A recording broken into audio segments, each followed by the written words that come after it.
Il y a très longtemps, j'étais jeune, je pense j'avais 17 ans ou 18 ans. Un jour, j'ai jeûné pour le pays.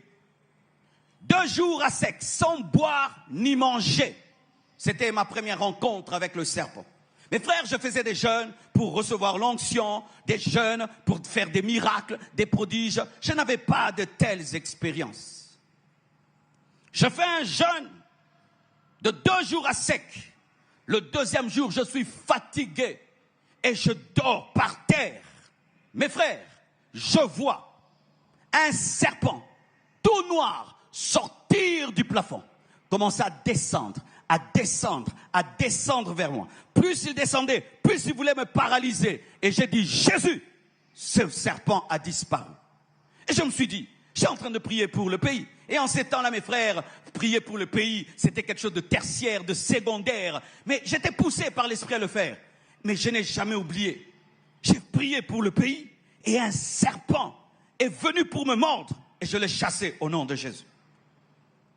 Et alors, mes frères et sœurs, lors de l'entrée de l'AFDL, lorsque le père Kabila a pris le pouvoir, voici ce que j'ai vu. J'étais un jeune de 23 ans, je crois. J'habitais encore chez mes parents. Je crois que j'avais 23 ans ou 24 ans. On avait un voisin du quartier qui avait disparu. Et lorsque l'AFDL prend le pouvoir, on regarde la RTNC, c'était notre voisin qui parlait et disait, nous avons pris le pouvoir, nous avons chassé Mobutu. Et je regardais, nous tous dans la maison disaient, oh, mais c'est Papa tel, oh, mais c'est pas vrai. Donc il était avec eux. Mais, mes frères, ils parlent comme ça à la télévision. Le soir, une belle voiture rouge gare devant notre maison. Quelqu'un sort, c'était lui. Celui qui avait parlé à la télévision, disant qu'ils ont pris le pouvoir, est venu nous visiter. Frères et sœurs. Et vous savez, il a dormi où? Il a dormi dans ma chambre. Il a dit, je vais dormir ici, il est trop tard, je préfère dormir chez vous. Et je lui cède ma chambre. Et quand je vais prendre ma Bible pour aller la méditer, l'Esprit de Dieu me dit, laisse cette Bible à son chevet, il la lira. Et je la laisse fermer et je vais dormir au salon. Et là, mes frères, je dors et j'ai une vision. Je vois ceci, mes frères. Je vois un lion qui tombe. De ce lion sort un chimpanzé. Le chimpanzé tombe. Du chimpanzé sort un serpent. Et ce serpent commence à ramper. Il va vers lui qui était dans mon lit et va le mordre. Et automatiquement, le Saint-Esprit m'explique. Il me dit, le lion qui est tombé, c'est Mobutu. Les chimpanzés qui sont tombés, ce sont ces ministres qu'on appelait en ces temps-là les mouvanciers. Mais le serpent qui était dans le lion, le serpent qui était dans le chimpanzé, lui n'est pas tombé. Et il viendra et il mordra ceux-ci qui viennent de prendre le pouvoir et ils vont vous ramener au lion et au chimpanzé. Alors que tout le monde disait, tout a changé. Je savais qu'on n'était pas sorti de l'auberge parce que chasser le lion, ce n'est pas ce qui change une nation. Chasser les chimpanzés, ce n'est pas ce qui change une nation. C'est couper la tête du serpent, la cupidité, le tribalisme, l'impudicité, la mégestion. On peut changer 1000 présidents, on peut faire des coups d'État et des coups d'État, chasser tous les ministres. Tant que nous-mêmes en nous, nous aurons l'impudicité, la cupidité, la mégestion, le tribalisme, ce même serpent nous changera en chimpanzé et en lion. C'est le serpent qui engendre des lions et qui engendre des chimpanzés. Un jour, je vais à Bruxelles prêcher et puis des combattants viennent me voir. Oh Marcelo, comment tu ne parles pas de la nation? Nous aimons la nation, nous aimons la nation. Pourquoi tu ne parles pas de la nation? Et puis je leur ai dit, vous qui voulez prendre le pouvoir, êtes-vous meilleur que ceux qui dirigent maintenant? Si en vous, c'est la cupidité qui vous motive, l'orgueil, la rivalité, vous aussi avoir des maisons, avoir des voitures, vous ne nous sortirez pas de là. Vous êtes pareils ils m'ont regardé, ils m'ont laissé partir. Pourquoi tu veux diriger ce pays? Pour avoir des voitures, pour avoir des maisons? Ou parce que tu as un rêve, tu as une passion? Nous aimons critiquer ceux qui sont au pouvoir. Nous sommes comme eux. Mais nous n'avons pas le temps de manifester le serpent qui est en nous. Regarde comment tu es un professeur et tu couches avec des élèves. Regarde déjà, tu es un chef du quartier. C'est que tu fais dans le quartier. Là où Dieu t'a donné de l'autorité, comment tu te comportes? Tu es un serpent. Ah, donne-moi l'amen. On loue des bus à 500 francs. Et quand les gens veulent entrer dans ces bus, le chauffeur dit, ce n'est plus 500 francs, c'est 1000 francs, 1500 francs. Serpent que tu es. Serpent que tu es. Tout d'un coup, tu veux faire de l'argent sur le dos des gens qui viennent de prier. Tu n'as pas honte. Et puis tu dis, oh les dirigeants, toi-même, tu diriges mal ton bus. Et si tu ne diriges pas bien ton bus, comment tu peux diriger la RDC? Donne-moi un amen. Si on ne parle pas ainsi, il n'y aura pas d'aurore pour le peuple. Il y a des choses qui doivent s'arrêter. Alléluia. Et je vois ce serpent qui va vers lui. Et Dieu me dit, vous pensez qu'en changeant les hommes, vous changerez la nation. Le problème le plus profond que des hommes, le problème, c'est un problème spirituel d'abord. C'est un problème de mentalité. C'est un problème d'éducation. C'est un problème spirituel, frère. Et, alléluia. Alors que je servais Dieu, j'ai remarqué que mon ministère ne perçait pas. J'avais prêché dans une église à Lingwala et j'ai crié à la chair. J'ai dit au nom de Jésus, je brise ce plafond spirituel qui assure ma nation. Ce plafond spirituel qui assure l'église de ma nation. Cette voûte spirituelle qui fait que le ministère monte et tombe. Qui fait qu'on est toujours là dans les ghettos. Je dis, Seigneur, libère-moi de cela. Et Dieu me parle. Il me dit, oui, il y a un plafond. Il y a un plafond spirituel. Et il faut que tu puisses le percer. Et il me donne la parole qui dit, le prince de ce monde vient, mais il n'y a rien de lui en moi. Et il me révèle qu'il y a des dominations sataniques sur la nation, et même qui combattent l'église de la nation. Et si tu as leurs choses en toi, tu ne pourras pas percer. Et même si tu perces, tu retomberas. Et alors il commence à m'enseigner sur les 4 têtes du serpent qui lie cette nation. Vous voyez, lorsqu'on a parlé de l'Antichrist, on a parlé de 7 têtes. Et on présente ces 7 têtes comme étant 7 rois qui l'ont précédé pour préparer sa venue. Et dans cette nation, nous avons eu 4 rois. 3 rois, précisément. Et d'autres, ce sont des rois qui ont toujours été là. Il n'y a pas de nom, mais c'est un système. Et Dieu me posera cette question. Lorsque tu vois un Français, qu'est-ce que tu vois? J'ai dit, lorsque je vois un Français, je vois un philosophe. Je vois Sartre, je vois Descartes. Ce sont des gens rationnels et tout le reste. Quand tu vois un Américain, tu vois les cow-boys, ils sont courageux, ils sont va-t-en-guerre. Et puis Dieu m'a dit, quand tu vois un Congolais, un Zaïrois, qu'est-ce que tu vois? Qui a fait que nous parlions comme nous parlons? Qui sont nos pères fondateurs? Qui sont nos pères fondateurs? Lorsque je lis l'histoire du Botswana, on parle des pères fondateurs. Lorsque je lis l'histoire des États-Unis, on parle des pères fondateurs. Qui sont les pères fondateurs de cette nation? Pourquoi nous parlons comme nous parlons? Pourquoi nous vivons comme nous vivons? Et Dieu m'a parlé. Excusez-moi si vous êtes de sa famille, mais je n'ai rien contre vous, mais je dois parler.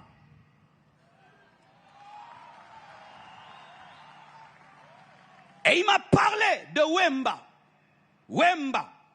Pas l'homme, mais un esprit était derrière Wemba. Cet esprit qui a fait de nous, les Congolais, des sapeurs. Des gens qui s'habillent à 10 000 $, mais il n'a rien dans le compte en banque. Des gens qui vont dévaliser des boutiques, mais ils n'ont même pas 10 $ en banque. Des gens qui préfèrent s'habiller comme des riches alors qu'ils sont pauvres. Des gens qui sont dans la superficialité, l'apparence. On va me voir, on va me regarder. Pendant que des milliardaires s'habillent en jean, en polo, nous, on s'habille comme des millionnaires, mais des pauvres. Achetant des voitures, mais tu n'as même pas où les garer, ni de carburant. Et ont des iPhones de 1 000 $ alors qu'il n'a rien du tout.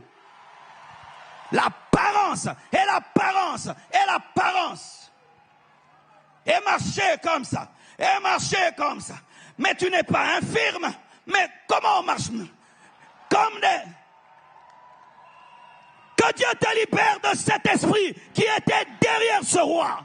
Ce roi, oui, parce qu'on l'appelait roi, le roi de la sape. Et on ressemble des fois à des guignols.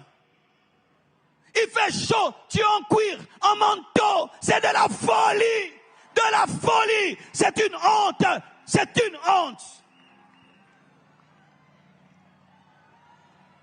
Tu t'habilles comme un cahier de dessin, comme l'arc-en-ciel. Et on peut te reconnaître de loin que c'est un Congolais. Pourquoi on ne peut pas être discret? Dieu a créé le cœur, mais il est discret. Il a créé le cerveau discret, les reins discrets, toutes les choses importantes sont discrètes. Mais nous, on va acheter, on appelle les habits bibundeli, des armes. Tu vas acheter un manteau, tu appelles ça arme. Et un jour, je suis un documentaire sur lui. On lui pose la question, entre une veste de 3 000 $ et une parcelle, qu'est-ce qu'il faut acheter? Il dit, achète une veste de 3 000 $ parce que c'est une arme de guerre avec laquelle tu te battras des années. Mais tu mourras sans maison. Et quand on devient pasteur, serviteur de Dieu, tu t'habilles bien. L'église n'a pas de parcelle. L'église n'a pas de parcelle. On te regarde comme ça, millionnaire, mais il faut voir dans quelles conditions est l'église. L'apparence et des apparences et des apparences. Pourquoi? C'est cet esprit superficiel où nous voulons impressionner les regards des gens sans être consistants. Et un autre, on l'appelait King Kester, Eménéa. C'est lui qui a fait qu'on parle comme on parle là. Yo sana yo kebano kutana yo mbendre moroboe. Il parlait comme ça, il insultait les gens à la télévision. Il n'était pas le meilleur musicien, mais il disait qu'il était le roi. Il ne croyait en personne. Il boudait tout le monde. Et nous avons pris cet esprit. Et les Congolais, on est quoi? Tondi Maramutute, Nandi Maramutute. Moi, je ne crois en personne. Il ne me dépasse pas. Moi, je ne crois pas en personne. Je ne crois en personne. RDC, et le Rabakasi, et le Rabakasi. Cet esprit nous empêche de copier. Mes frères, l'humilité permet de copier. Ceux qui sont orgueilleux ne copient pas. Et sache que le développement, c'est dans les copier-coller, copier-coller. Regarde ton iPhone, copier-coller. Toi, pendant que tu écris, moi, je fais copier-coller. J'irai vite, j'irai vite, j'irai vite. Regardez les Chinois, une grande nation, copier-coller. On n'imite personne. C'est pourquoi on va en Europe. Mais on rentre à Kinshasa, on oublie l'Europe qu'on a vue. Et on se pose la question, nos autorités, vous allez en Europe, vous allez à Dubaï, vous ne voyez pas.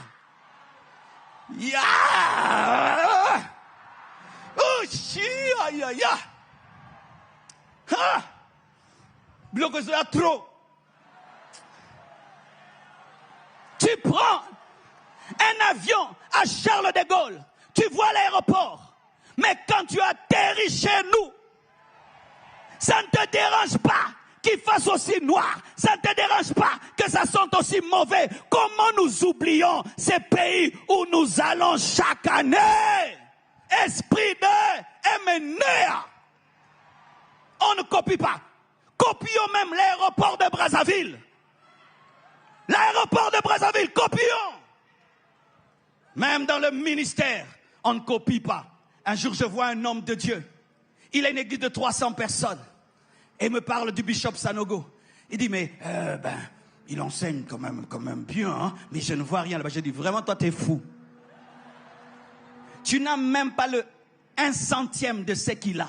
Tu te permets d'ouvrir la bouche. Nous critiquons même des gens qui nous dépassent. Tu es piéton, tu critiques celui qui a une voiture. Tu es pauvre, tu critiques le riche. Tu critiques des choses que tu n'as jamais eues, que tu ne comprends pas, où tu n'es jamais allé. Tu vas chez Oyedepo et tu critiques le ministère de Oyedepo. Alors que toi, tu n'as même pas 2 églises. On est comme ça. Pendant que je prêche, vous êtes en train de critiquer ma prédication.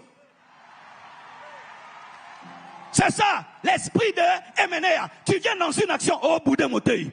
C'est pourquoi on va même dans les concerts des stars. Au bout de Motei, tu boudes celui que tu allais écouter. Mais pourquoi alors tu es venu? MNA. Oui, et tu te plais à dire, moi je ne crois à personne, moi je crois aux gens difficilement. Parce que toi tu es qui? Tu es qui? Tu te trouves extraordinaire sur base de quoi? Ce n'était pas un grand chanteur, mais il boudait même les gens qui chantaient mieux que lui. Même dans le ministère, dans tous les domaines, tu es un homme d'affaires. Tu es chaud, pourquoi? Mais va chercher quelqu'un qui réussit. Je vais donner un secret. Moi, tout ce que je fais là, je copie. Je prends à ICC, je prends à Vase d'honneur, je prends un tabernacle de gloire. Je copie. Je copie. Je ne veux pas perdre mon temps. Frère, si quelqu'un a déjà fait le remède, pourquoi tu vas entrer dans le laboratoire? Va prendre le remède et utilise-le. Pourquoi tu vas encore chercher? Pourquoi tu vas chercher? Pourquoi tu vas chercher? Oh, ce que je fais ici, je vis ça en Côte d'Ivoire, l'homme de Dieu le fait. Je le fais. Ils ont mis les gâteaux. On va mettre les gâteaux. Ils s'habillent Vase d'honneur. Non, c'est équilibre. Où est le problème? Où est le problème? Où est le problème? Moi, je n'imite personne. Tu es un orgueilleux et un aigri. Tout le monde prend chez quelqu'un. Même les Américains prennent chez quelqu'un. Tout le monde prend chez quelqu'un. Mais nous, on ne prend de personne. Ils sont en train de nous construire ça, les Chinois. Et puis ils vont partir et on serait incapable de construire comme ça. Pourquoi on ne dit pas apprenez-nous à construire comme ça? Si on lui demande, il va monter. Il est déjà monté, il est plus que toi. Il va monter, il est déjà plus que toi. Parce qu'il fait ce que tu ne fais pas, donc il est plus que toi. Mais si je lui demande, il va monter. Tu préfères te cracher dans un avion au lieu de demander comment est-ce qu'on décolle.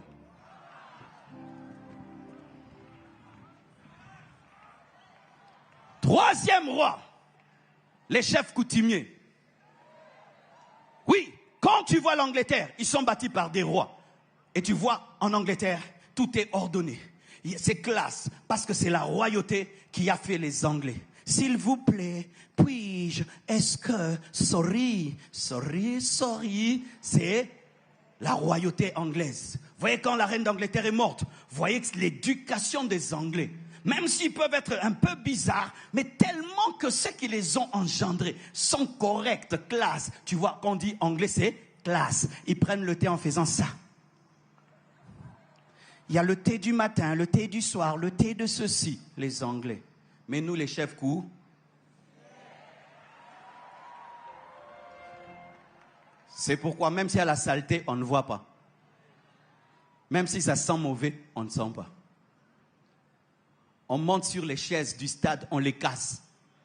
On nous donne des bus, on les détruit. On va dans ton bureau à l'administration, la chaise est cassée. Mais tu t'assieds, tu mets une pierre.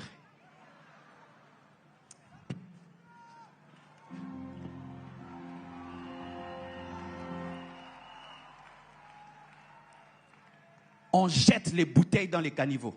C'est pourquoi quand on va quitter ici, on ne laisse aucune bouteille, aucun papier. On quitte ici, on laisse l'ordre et on prêche que l'Église a vaincu l'esprit des chefs coutumiers. Frères et sœurs, comment on peut vivre dans la crasse et s'y habituer? Comment on peut vivre dans les odeurs et comprendre? Regarde ta maison, comment elle est. Regarde ton chez-toi, comment il est. Tu arranges le salon, mais la toilette, ta chambre, elle est comment? Devant ta maison, c'est comment? La nuit, nous ouvrons nos toilettes et nous libérons tout sur la route.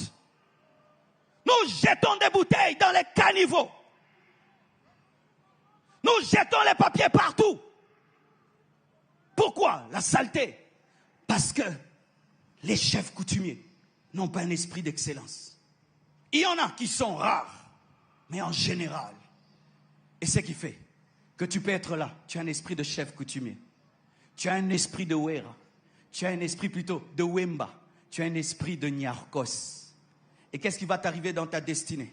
Lorsqu'il faudra que tu perces, Dieu va t'envoyer auprès de quelqu'un pour qu'il t'enseigne. Tu vas t'enfler et tu vas perdre l'enseignement. Lorsque Dieu voudra t'amener à faire des choses en secret, tu voudras toujours paraître. Lorsque Dieu va te pousser à l'excellence, tu vas être incapable d'être dans l'excellence et tu vas rater ta destinée et tu ne pourras pas influencer. Et puis Dieu m'a dit, regarde en toi-même s'il y a ces choses. Et il y avait ces choses en moi. Il y avait ces choses en moi, frère. Tu as une grande garde-robe, tu n'as même pas un micro de 1000 $. Tu t'achètes des vestes de 300 $, tu as un micro de 50 $. Alors que ce qui est important, c'est ton travail, ce n'est pas ta veste. On te regarde comme ça, on pense un grand pasteur, mais en profondeur, il n'y a pas d'argent dans le ministère, même pas une parcelle dans le ministère, mais des chaussures en croco, des chaussures en coco rouge, croco vert, croco, et puis on dit, faites attention, ça peut rentrer dans l'eau. Vous connaissez ça, non? Oh, l'animal n'a pas souffert. L'animal n'a pas souffert. Mais le micro souffre. Et pour terminer,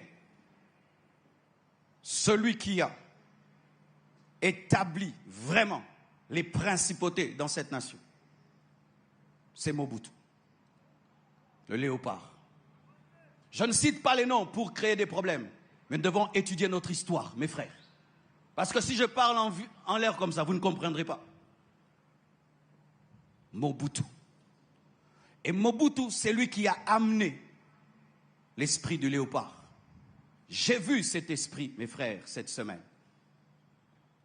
J'ai vu des esprits qui étaient tombés, et tombés, et tombés. Je les avais vaincus. Il y avait un. Il était debout, dans les ténèbres. Et j'ai vu que c'était un puissant, un champion. Il était musclé, 2 mètres, noir et comme bleu de nuit. Il avait une tête de léopard, un corps d'homme, mais un homme massif. Et il m'a parlé, sans ouvrir la bouche. Il m'a dit, Marcelo, tu veux me combattre?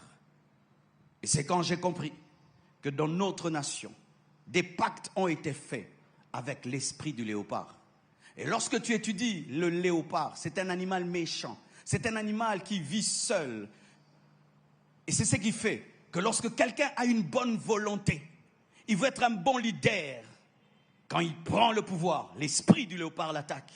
Et commence à faire des choses contraires. Il promet des choses, mais il ne sait plus les accomplir. Parce que cet esprit-là transforme les leaders en dictateurs, en despotes, en démagogues.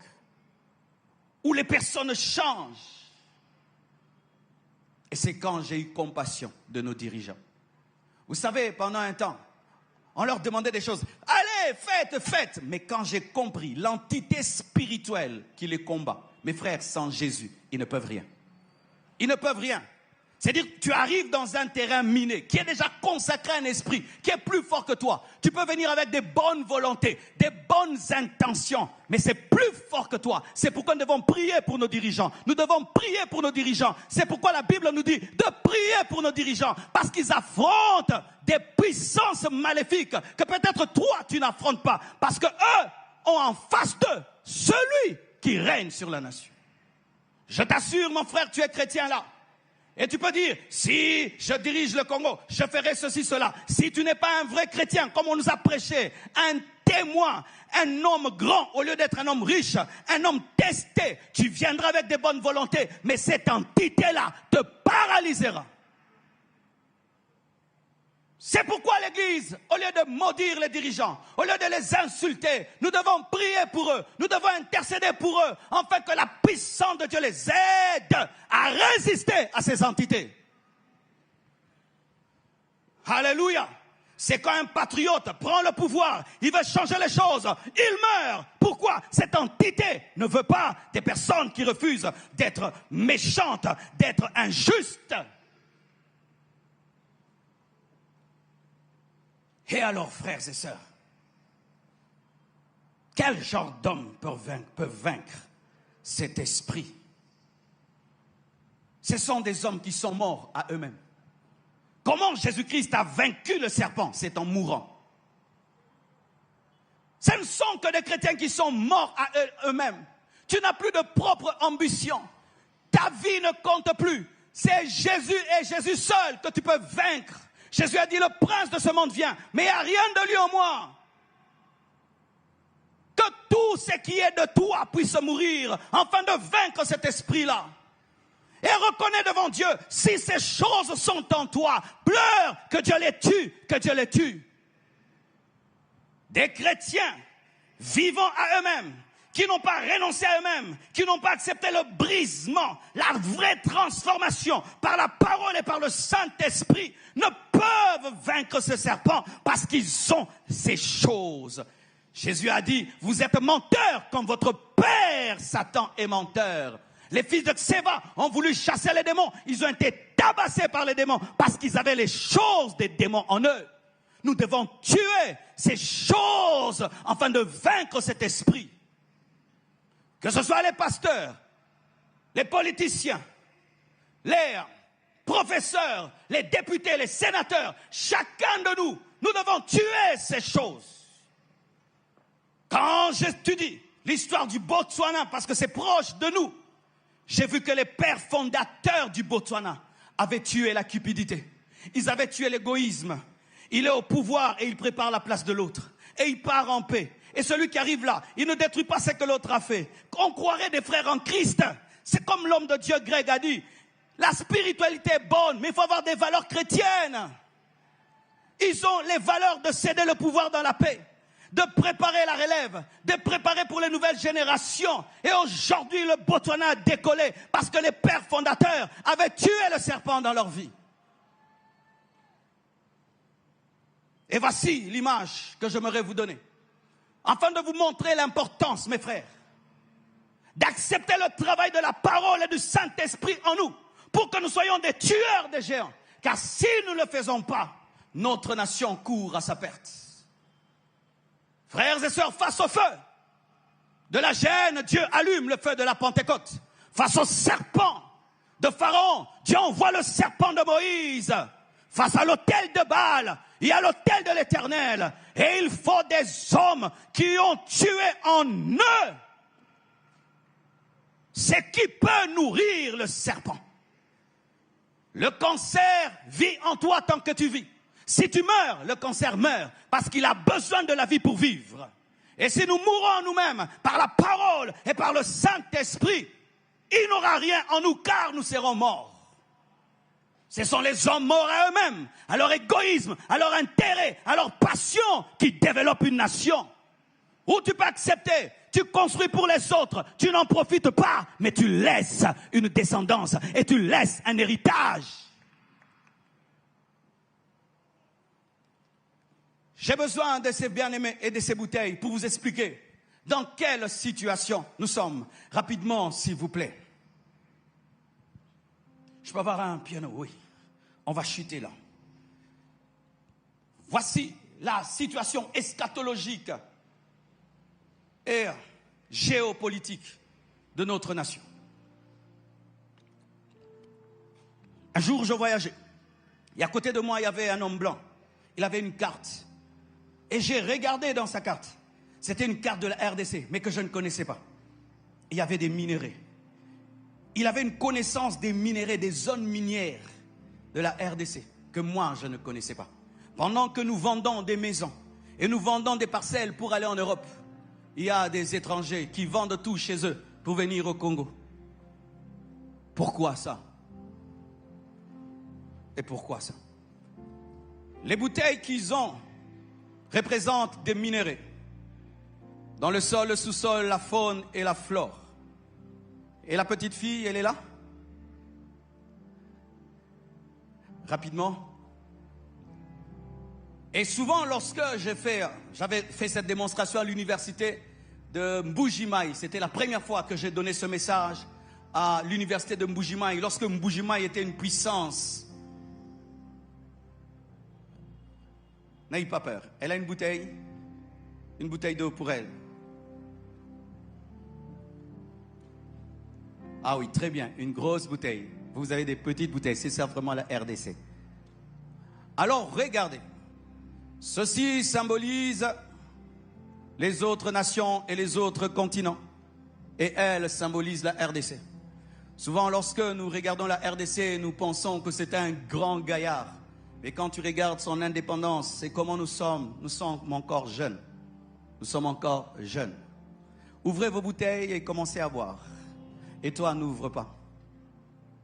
Les autres utilisent leur pétrole, leur coltan, leur or et épuisent leur matière première parce que ce n'est pas éternel. Et eux, ce ne sont pas des chrétiens, ils ne sont pas nés de vous. Buvez, buvez, vous n'avez pas soif, il fait chaud d'ailleurs. Et ils boivent, ils sortent des Tesla, ils sortent des iPhones, ils font des voitures, des avions et tout le reste.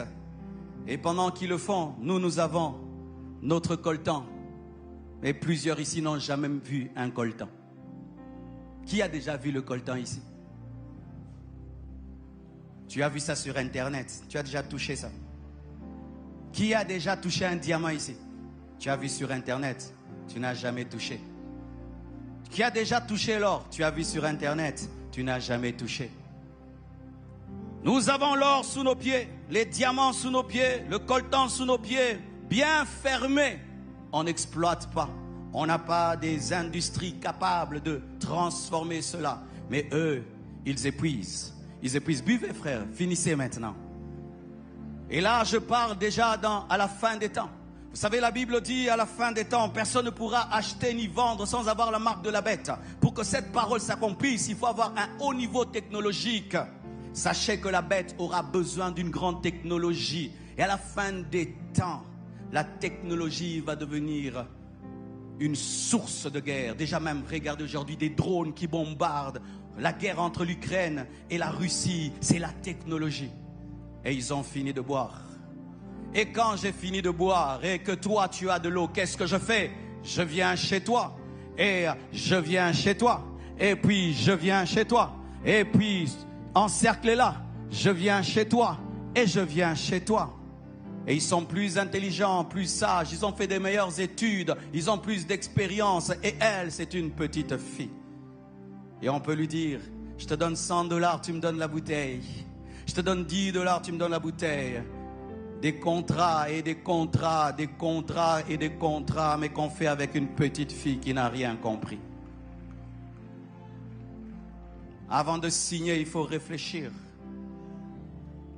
Et ils veulent tous cette bouteille. Et ils se battent entre eux. Mais quand ils se battent entre eux, qui meurt? C'est la fille.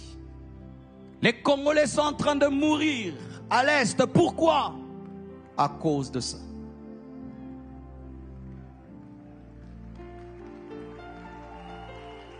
À cause de ça. Nous sommes en train de mourir. Ils viennent faire leur guerre chez nous. Et quand ils prennent, ils vont faire des iPhones. Ils vont faire des voitures électriques. Ils vont. Mais qui meurt? La petite fille. La petite fille. La petite fille. Qui n'a pas eu le temps, après son indépendance, de grandir. À qui on a donné son indépendance alors qu'elle était encore immature. Elle avait besoin d'être accompagnée, aidée. Et quand tu lis l'histoire du Botswana, ils ont fait une combinaison entre la direction anglaise et leur propre direction africaine. Et ça créait quelque chose qui leur était adapté. On leur a laissé. Laissez-nous.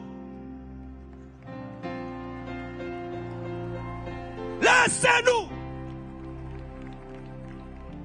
Arrêtez de nous imposer la gouvernance européenne. Nous ne sommes pas des Européens. Il y a une manière dont on gère l'Afrique, une autre dont on peut gérer un continent européen.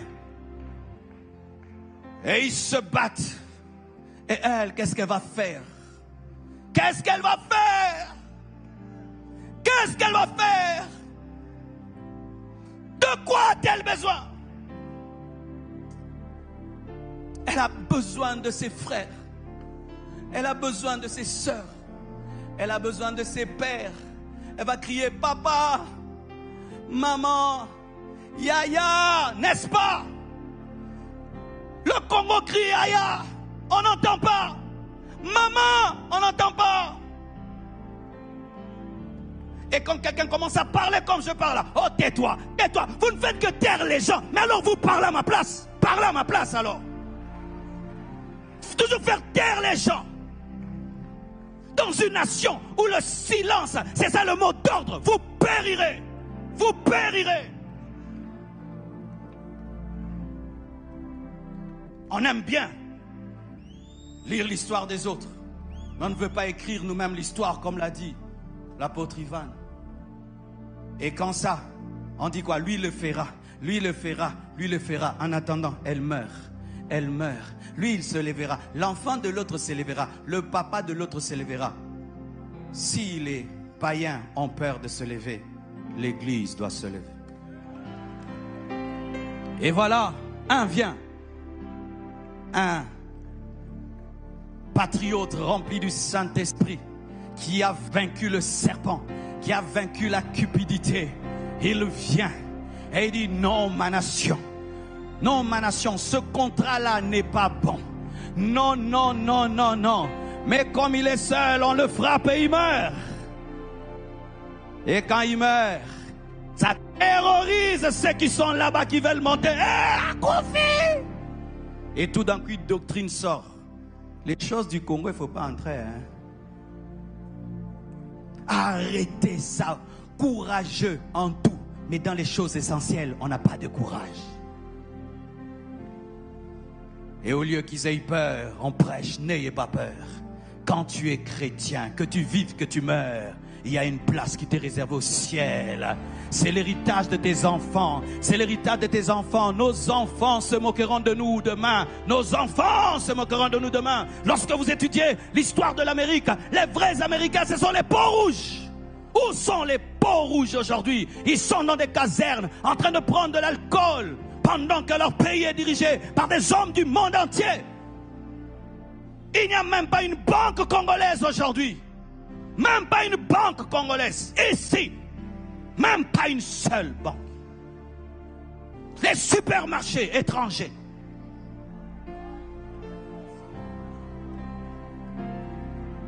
Et un autre vient. Mais dit cette fois-ci on y va à trois. Venez à trois. L'unité. Quittez l'esprit du léopard où tu es toi-même. Je vais y aller moi-même. Jésus a envoyé 2 à 2. 2 à 2, 2 à 2. Bien-aimés, ils s'unissent, nous devons nous unir. Ils viennent unis, nous devons nous unir. Venez, les autres venez aussi. Allez là-bas. Venez, la multiplication des justes. La multiplication des justes. Rezia machanda la bababa. La multiplication des justes. Même si lui tombe, il y a un autre. Toi ne tombe pas, je ne t'ai pas fait tomber, frère. Continue. La multiplication des justes. La multiplication des justes. Même si lui tombe, ce n'est pas grave. Il y a lui. Et vous serez plus fort. Poussez-les, poussez-les, et poussez-les, et poussez-les. Et ainsi, lorsqu'il y aura la force, pas dans la brutalité, dans l'intelligence, dans la sagesse, dans l'amour, dans la discipline, ils vont sentir qu'il y a des hommes à côté. Prenez la bouteille. Prends la bouteille. Et tu dis, je ne suis pas contre que vous puissiez boire. Aujourd'hui, le monde est un village. On ne peut plus dire que le Congo est à nous. Ces choses-là sont passées. L'Amérique est à qui? Plein de Congolais habitent là-bas. J'ai rencontré une Congolaise qui est Marines de l'armée américaine. Aujourd'hui, le monde est à tout le monde. Il y a des Congolais qui sont français, des Congolais qui sont belges. Ça ne dérange pas. Mais quand les autres veulent devenir Congolais, ça nous dérange. Le problème, ce n'est pas qu'on boive notre eau, mais il faut bien boire notre eau. Buvez, mais laissez-nous aussi. Profitez-en, nous aussi on profite. Tu veux notre coltan? Ok, fais tes voitures électriques, mais construis-nous des routes et des hôpitaux. Tu veux notre or? Pas de problème. Mais fais-nous ceci. Des contrats gagnant-gagnant. Gagnant-gagnant. Mais qui peuvent imposer ça? Des gens qui ont te dit non, laisse passer, prends 1 million. Et tu laisses passer un contrat d'1 milliard. Tu dis non, je refuse 1 million. Donnez tout ça à mon pays. Pour être ça, il faut être un vrai enfant de Dieu. Mort à soi-même. Pas seulement spirituel, mais qui a les valeurs chrétiennes. Mes frères et sœurs, Si nous ne faisons pas ainsi, ouvrez vos yeux et regardez ce qui se passe autour de nous. Les meilleures écoles aujourd'hui sont étrangères. Presque toutes les banques sont étrangères. Nous prions pour être engagés par des étrangers. Des quartiers luxueux, encerclés, clôturés, des étrangers. Ce n'est pas qu'on doit les chasser. S'il y a un peuple qui est répandu dans le monde entier, c'est nous. Alors quand nous faisons du mal aux étrangers, qu'on nous chasse aussi du monde entier, qui viennent, mais vivons ensemble, mais dans l'égalité, dans l'amour, dans le partage, car tous, nous avons été créés par le même Dieu. Et les seules personnes qui peuvent défendre de telles causes, ce sont celles qui ont coupé la tête du serpent à 4 têtes. Que Dieu vous bénisse abondamment. Merci mes frères. Vous ressusciterez au dernier jour et vous entrerez dans la gloire. Acclamons le Seigneur. Qui veut se consacrer à Jésus pour faire